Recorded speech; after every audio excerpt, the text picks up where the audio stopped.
नमस्कार दोस्तों, education knowledge exams में आपका हार्दिक अभिनंदन है।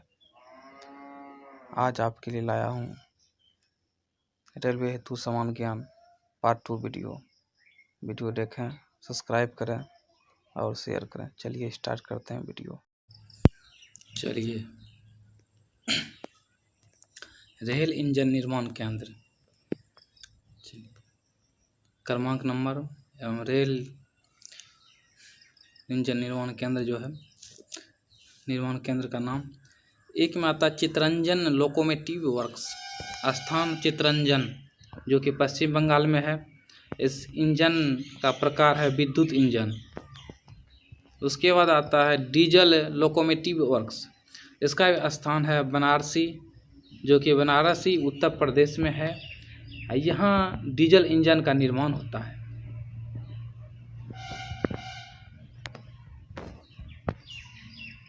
उसके बाद है डीजल कंपोनेंट वर्क्स, जो कि पटियाला पंजाब में स्थित है और यहाँ भी डीजल इंजन का प्रकार है। डीजल इंजन यहाँ भी बनता है। उसके बाद आता है Tata engineering and locomotive company limited, ये भी चितरंजन में है, जो कि चितरंजन पश्चिम बंगाल में है और पश्चिमी भी डीजल इंजन का निर्माण होता है। चलिए, उसके बाद आता है डीजल लोकोमोटिव कंपनी, जो कि जमशेदपुर जो कि झारखंड में है और डीजल इंजन यहाँ भी निर्माण होता है। उसके बाद आता है 6 नंबर में भारत के हेवी इलेक्ट्रॉनिक लिमिटेड, जो कि झांसी उत्तर प्रदेश में है और यहाँ भी विद्युत इंजन बनता है। दोस्तों याद रखें, विद्युत इंजन 2 ही जगह बनते हैं, एक चितरंजन में जो कि वहाँ पर है चितरंजन लोकोमोटिव वर्क्स है, और दूसरा भारत हेवी इलेक्ट्रिकल लिमिटेड, जो कि झांसी उत्तर प्रदेश में है। चलिए, उसके बाद देखते हैं रेल डिब्बों के निर्माण केंद्र पहला है इंटीग्रल कोच फैक्ट्री, जो कि पेराम्बूर में है। पेराम्बूर चेन्नई तमिलनाडु में जो कि पड़ता है। उसके बाद दूसरा नंबर आता है रेल कोच फैक्ट्री कपूरथला, जो कि पंजाब में है।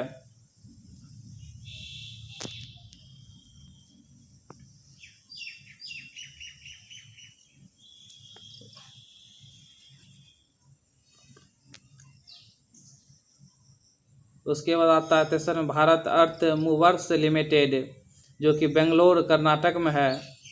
उसके बाद आता है जोसेफ एंड कंपनी लिमिटेड, जो कलकत्ता जो कि पश्चिम बंगाल में है।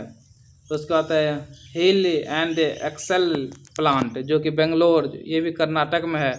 उसके बाद आता है चितरंजन लोकोमोटिव वर्क्स, चितरंजन जानते हैं कि पश्चिम बंगाल में है। चलिए दोस्तों, आप देखते हैं भारत के रेलवे भर्ती बोर्ड 21 वो है।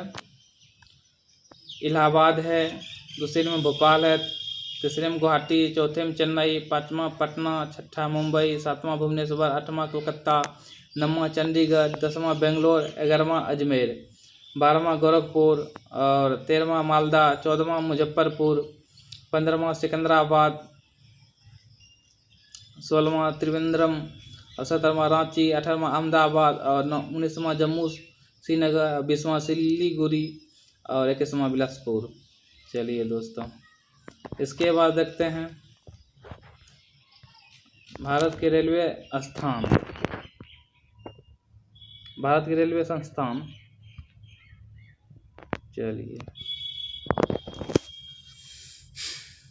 रेल इंडिया टेक्निकल इकोनॉमिक की सर्विस लिमिटेड, जिसको RITES शॉर्ट में बोलते हैं। उसके बाद आता है Indian railway finance corporation, IRFC short में। उसके बाद आता है Indian railway construction company limited, IRCON। उसके बाद आता है centre for railway information system, CRIS। इसके बाद आता है कंटेनर कॉरपोरेशन ऑफ इंडिया, इसका भी शॉर्ट था CONCOR। इसके बाद आता Indian Railway Welfare Organisation, short में IRW, उसका आता है Central Organisation for modernification of workshop, इसका भी आता है COFMOW। इसके बाद आता है दोस्तों research design and standard organization, जिसको RDSO शॉर्ट में। उसके बाद आता है कोंकण रेलवे कॉरपोरेशन, जिसको CRS भी बोलते हैं। चलिए दोस्तों, अब इसके बाद देखते हैं भारत में रेलवे प्रशिक्षण संस्था। पहला है रेलवे स्टाफ कॉलेज बड़ौदा, विभागीय एवं प्रशिक्षण संस्था। दूसरा है Indian railway institute of advance trunk technology, जो कि पुणे, यहाँ पुल निर्माणों का एवं अन्य सिविल इंजीनियरिंग के कार्यक्रम का प्रशिक्षण है। उसके बाद है Indian railway institute of signal engineering and telecommunication, जो कि सिकंदराबाद में सिग्नल इंजीनियर के टेलीकम्युनिकेशन एवं इलेक्ट्रॉनिक्सन का विशेष प्रशिक्षण है। इसके बाद है चौथा Indian railway institute of mechanical and electrical engineering, जो कि जमालपुर, यहाँ डीजल टेक्नोलॉजी एवं वर्कशॉप टेक्नोलॉजी आदि का विशेष प्रशिक्षण है। उसके बाद है Indian railway institute of electronical engineering, जो कि नासिक में, यहाँ बिजली के विशेष कार्य प्रशिक्षण है। उसके बाद आता है Indian railway institute of civil engineering, जो कि पुणे में। उसके बाद आता है the institute of rail transport, जो कि नई दिल्ली में। चलिए दोस्तों, चलिए अब जो भारत का इतिहास है, जो इंडियन रेलवे में एग्ज़ाम में बार बार पूछे जाता है, उनसे क्वेश्चन जो कि आपके आने वाले एग्ज़ाम में महत्वपूर्ण है, देखते हैं।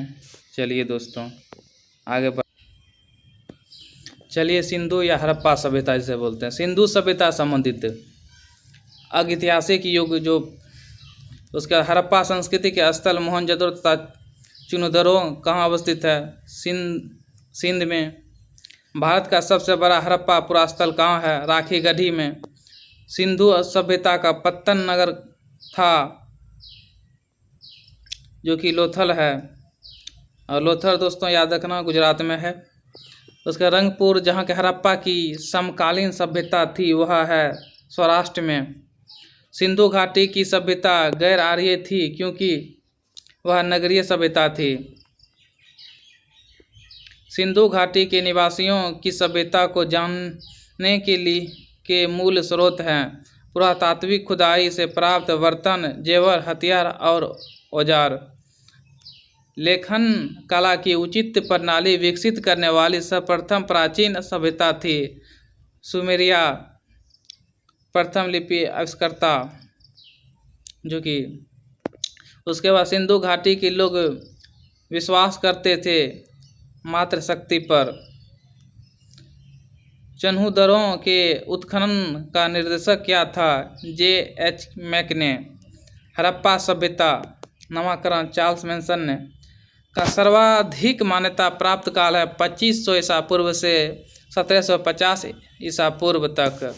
सिंधु घाटी सभ्यता का नामकरण है जॉन मार्शल के आर्यों से पूर्व रखे जानकारी का महत्वपूर्ण कारण है मृत भांड। सिंधु सभ्यता का विशाल स्नानागार पाया गया है मोहनजोदड़ो से। एक जूते हुए खेत की खोज की गई थी कालीबंगा में। भारत में चांदी की उपलब्धता के प्राचीनतम साक्ष्य मिलते हैं हड़प्पा संस्कृति में। हड़प्पा संस्कृति में पाई जाने वाली मोहरों और टेराकोटा कलाकृतियां में किस एक जानवर का निरूपण नहीं मिलता है, जो कि गाय का है। हड़प्पा में मिट्टी के बर्तनों पर सामान्यतः किस रंग का प्रयोग किया था? लाल रंग का।